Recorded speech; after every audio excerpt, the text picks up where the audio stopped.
So let us look at some examples and then that will help us to understand. So let us look at some examples. Okay, let us look at why we started all this was, let us take, let f a b to r be monotone, say monotonically increasing. Let us say it is monotonically increasing. Okay. So let us take a partition. Let I want to calculate the variation and check whether it is a bounded variation or not. So let us take any general partition Xn. So f ab to r, I didn't write ab. Left f ab to rb. So let be a partition.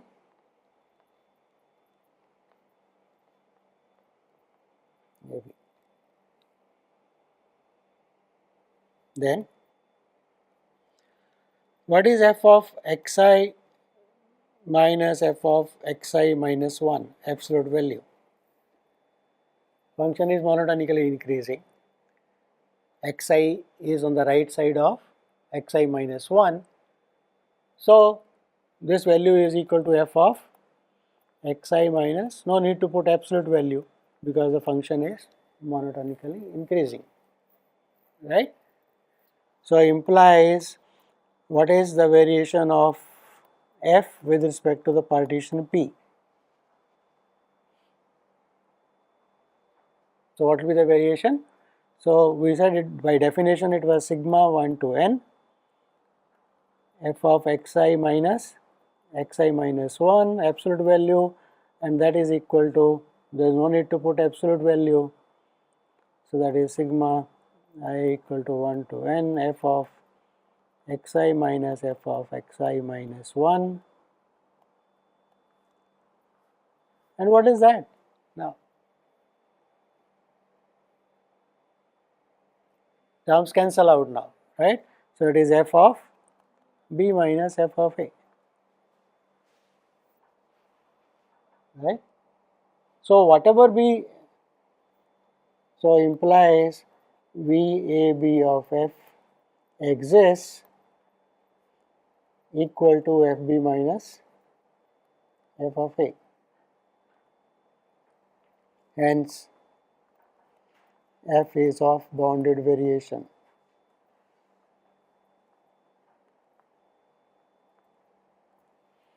It is a function of bounded variation.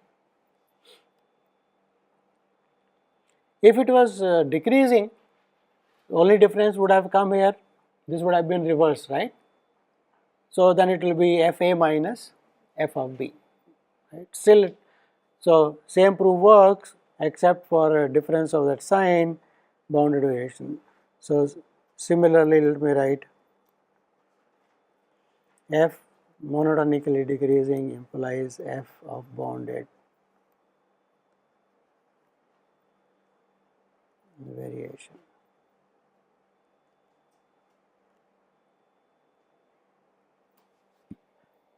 Okay, let us look at another example.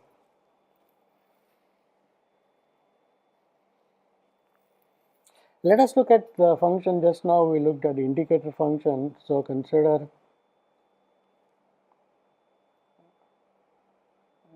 f on say AB to R.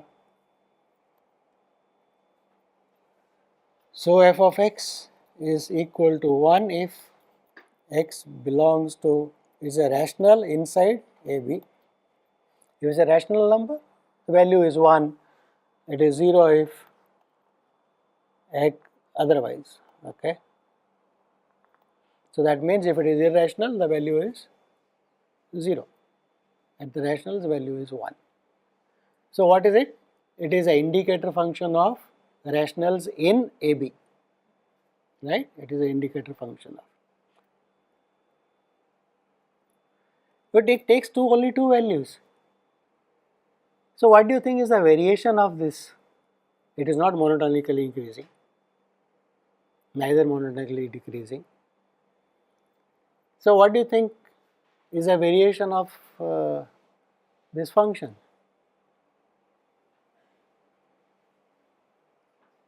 Looks like, yes, looks like 1? No. How much, you see, variation is how much up and down it sort of goes. That was the, right? But this function is going up and down very often. At rational points it goes up, and irrational point it comes down, right? So it looks like it's varying too much. So it is not a function of bounded variation. So guess is f is not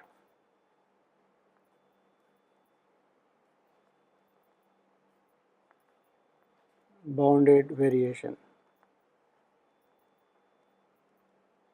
This is only a guess, right? Because it is going up and down very frequently. So how does one write that? That idea, I can visualize it up and down, but how do I write it? So the idea is, here is AB, and I want to say that the variation, I can find a partition where the variation is equal to n, say. For any n, any natural number n, I can find a function, find a partition so that the variation on that partition is equal to n. Then when I take the supremum, it will be infinite, right? Is it okay? So for example, if I take the point A, okay, let us take a rational here and an irrational here. So some point, let me make x and y, where x is a rational and y is the complement of that. So what do you want me to write? I will write AB minus, let's write rationals itself, it's okay. So at this point, this is a rational point. So what is the value at the rational? It was 1. At this point the value is 0. So if I take a partition in which these 2 points come, then in that summation at least number 1 will appear, right? So I can choose any finite number of such pairs, n number of such pairs, right? So the summation of that variation over this partition would be at least n, right? Because there will be something contributed by this, something contributed by that also. So it will be bigger than or equal to n. So we can, so let me write, so we can choose, okay, for every n, we can choose points xn,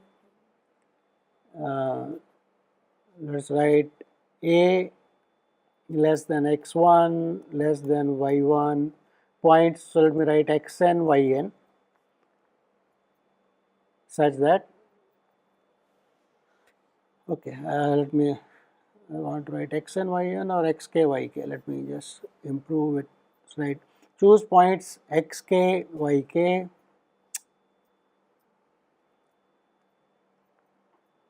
where k is between 1 to n, such that a is less than y1, is less than x2, less than y2, is less than xn, less than yn, less than b, right? So the pairs, so keep in mind I am looking at the pairs in between. So this is one pair, oh sorry, so this is one pair, this is another pair, and this is the nth pair, where what do we want?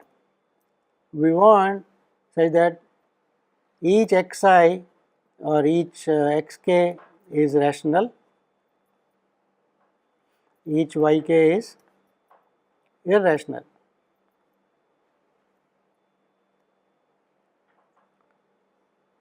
Then if I call that as the partition P,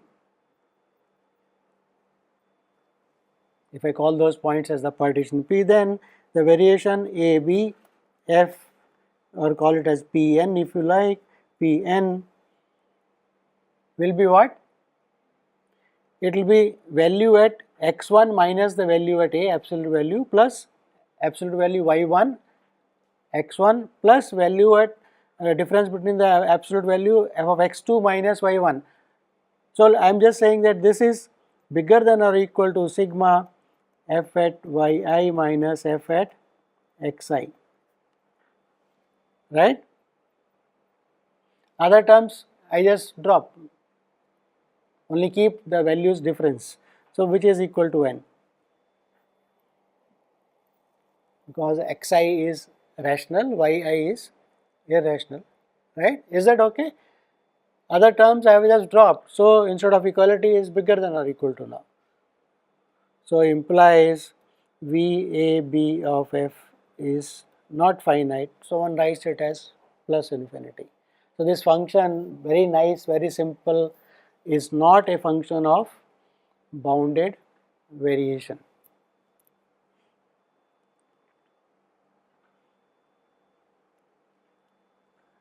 Okay. Many examples you can construct of such things. So probably I think let me just say what is it I want to know. Right. So let me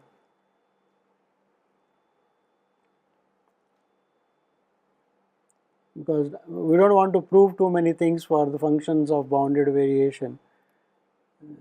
Probably in a higher course you will come across these things.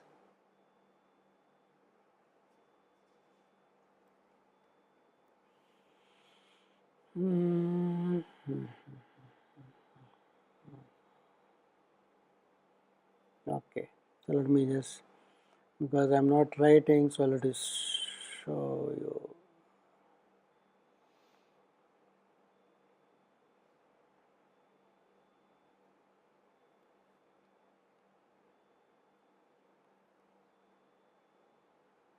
Yeah, I think this is okay.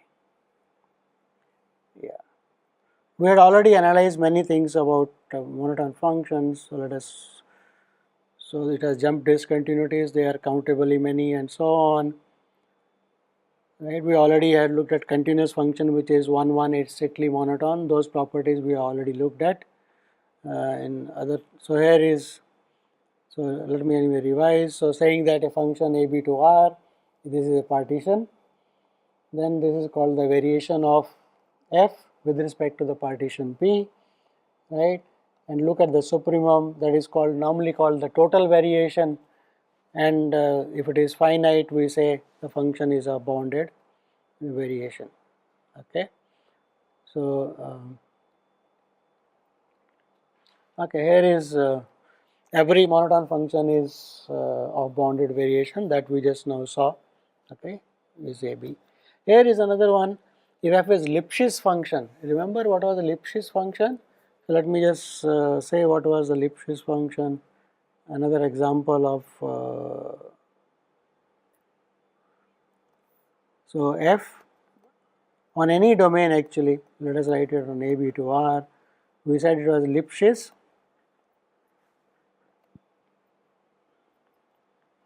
The German mathematician Lipschitz, who defined it first. If there is some alpha such that fx minus fy is less than or equal to alpha times x minus y for every xy belonging to AB. So, how much change in f comes with respect to the change in is a directly proportional kind of a thing, right? Less than or equal to alpha times change is less than.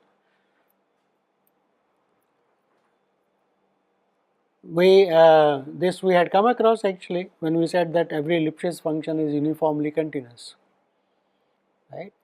So alpha times epsilon delta, or you can write sequence, whenever a sequence x and y n goes to 0, that will imply f of x and y n also goes to 0. So uniform continuity. we are saying that this is a function of bounded variation also, because when I look at f, that variation f of xi minus f of xi minus 1, that will be less than alpha times xi minus 1. So that summation terms will cancel out. What will be left is b minus a. So the variation with respect to any partition is less than or equal to alpha times b minus a, right? It is something like monotone function, but even if it's not monotone, it is still true. So every Lipschitz function is of bounded variation, because variation a to b of f with respect to p will be less than or equal to alpha times b minus a for every partition p, right? So because of this inequality, so it is of bounded variation. Just now we saw that this function is not a function of bounded variation, okay? It is not of bounded variation. So I can give some more examples. Okay, here is one example. This function. This also we had come across while trying to do something about connected subsets of R2. So as you come near 0, the graph goes up and down very fast, right? So again you can see that the variation of this function will be infinite, because you can always pick up points where the value is 1 and minus 1, right? Points in 0, 1. So this function is not a bounded variation. Okay. So here are some properties which will not prove, okay, but just try to understand why. You will come across these things probably in a higher course. If a function is a bounded variation, then it should be bounded function, right? Is it clear? Because if it is unbounded, that means you can go on increasing the values. So you can enclose those points in the partition if you like. Or you can simply prove also mod f of x is less than or equal to mod of x minus a plus mod. So trivial partitions you can choose. There exist functions which are bounded but not of bounded variation. Just now we example that 0, 1 rational. So it's a bounded function, it takes only 2 values. It is not a bounded variation. Bounded variation functions have nice properties. So this is called the algebra of functions of bounded variation. F and g are bounded variation, then f plus g, f minus g, f g, alpha times f, all are functions of bounded variation. Okay. Every monotone function is a bounded variation. One can define many things, like you can define the variation instead of full interval AB only in the part a to x, for x in AB, and show many properties. So just go through these properties once, but don't look at the proofs, because we are not going to ask you. Basically that if C is a point in between, then the variation over A to C is less than or equal to variation over the whole interval. That is obvious. And it says the variation adds up. Variation A to C plus C to B is same as variation A to B. They are functions of bounded variation, so these are the properties. Okay. And this A to X, X belonging to AB, this itself is an increasing function. And using these properties one can prove this is also an increasing function.